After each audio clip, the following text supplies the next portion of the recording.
ကျွန်တော်တို့လာစာထုတ်တဲ့ခါကျရင်ကျွန်တော်တို့ရဲ့လာစာရဲ့ payslip ထင်မှာပေါ့နော်100ကျော်ဖြစ်သွားတယ်200နီးပါးဖြစ်တယ်တချို့ဆိုရင်90 80 50အဲ့လောက်ဖြတ်တယ်ပေါ့နော်ဆိုတော့ဒီဟာကတော့ကျွန်တော်တို့ဒီ EPF ကနေကျွန်တော်တို့ကိုဖြတ်တာဖြစ်တယ် EPF ဆိုတာဒီမလေးရှားနိုင်ငံသားလည်းခွန်ဆောင်ရတာဖြစ်တယ်25%ပေါ့နော်ကျွန်တော်တို့နိုင်ငံခြားသားဆိုရင်2%ခွန်ဆောင်ရတာဖြစ်တယ်ဆိုတော့ဒီမလေးအစိုးရကိုပတ်စံခဏထားပေးတဲ့သဘောပေါ့နော်ဒါပေမဲ့ကျွန်တော်တို့ဒီမြန်မာပြည်ပြန်တဲ့ချိန်ကြရင်အဲ့ဒီပတ်စံတွေကိုအကုန်လုံးပြန်ထုတ်လို့ရတာဖြစ်တယ်ဒါပေမဲ့အဲ့လိုပြန်ထုတ်မယ်ဆိုရင်ကျွန်တော်တို့ပေါ့နော်ဒီရုံးမှာပေါ့နော် KWSP ရုံးမှာလာပြီးတော့ကိုယ်တိုင်လာပြီးတော့မှကျွန်တော်တို့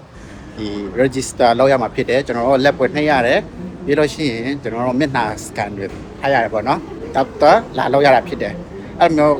လောက်ထားမှာကျွန်တော်တို့ဒီမြန်မာပြည်ပြန်တဲ့ရှင်ကြရင်အဲ့ဒီကိုယ့်ရဲ့ပတ်စံတွေကိုပြန်ပြီးတော့မှအကုန်ပြန်ထုတ်လို့ရတာဖြစ်တယ်တော့လို့ဆိုကျွန်တော်အကောင့်ထဲမှာဆိုရင်1000ကျော်ပြီပေါ့နော်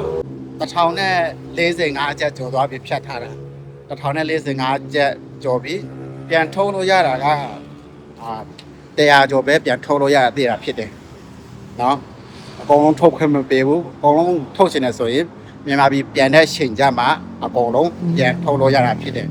နော်ဒါကြောင့်မို့ဒီကိုလာစာထွက်တဲ့ချိန်တိုင်းဖြတ်တာတော့မြင်တယ်ဒါပေမဲ့အဲ့ဒီပတ်စံတွေကိုပြန်ရရှိနေဆိုရင်ဒီပေါ့နော်ဒီရုံးမှာလာပြီးတော့မှဒီရုံးမှာလာပြီးတော့မှကျွန်တော်တို့အဲ့လိုမျိုး register လာလို့ရမှာဖြစ်တယ်ပြီးတော့ရင်ဒီမျက်နှာ scan နဲ့ပါအကုန်ဖတ်ရပါတော့နော်ပြီးမှသူတို့ကဖုန်းထဲမှာသူတို့ register လုပ်ပေးတယ်ကိုယ့်ရဲ့ဒီစုစုပေါင်းပတ်စံဘယ်လောက်ရှိပြီလဲဘယ်လောက်ဖြတ်ပြီလဲဘယ်လိုせပတ်စံဘယ်လောက်ထိထုတ်လို့ရလဲဆိုတာအကုန်လုံးဒီ app ထဲမှာသူတို့ပြပေးတယ်ပေါ့နော်ဒီရုံးဝလာရှင်နေဆိုရင်ဒီကိုလာလမ်ပူ City Center မှာပေါ့နော်ရှိတာဖြစ်တယ်ဒီရထားနဲ့လည်းလာလို့ရတယ်ပေါ့နော်ဒီ monorail ရထားရှိရဖြစ်တယ် monorail line ရှိတာဖြစ်တယ်ဆိုတော့အနည်းလေးပါပဲအားကြောင့်ကိုရဲ့ပတ်စံတွေကိုအလကားမဆုံးရှုံးစေရှင်ဘူးဆိုရင်လာပြီးတော့မှ register လုပ်ကြပါလို့ကျွန်တော်တိုက်တွန်းချင်ပါတယ်နော်မတိတာရှိရင်လည်းမေးလို့ရပါတယ်အားလုံးကိုကျေးဇူးတင်တယ် bye bye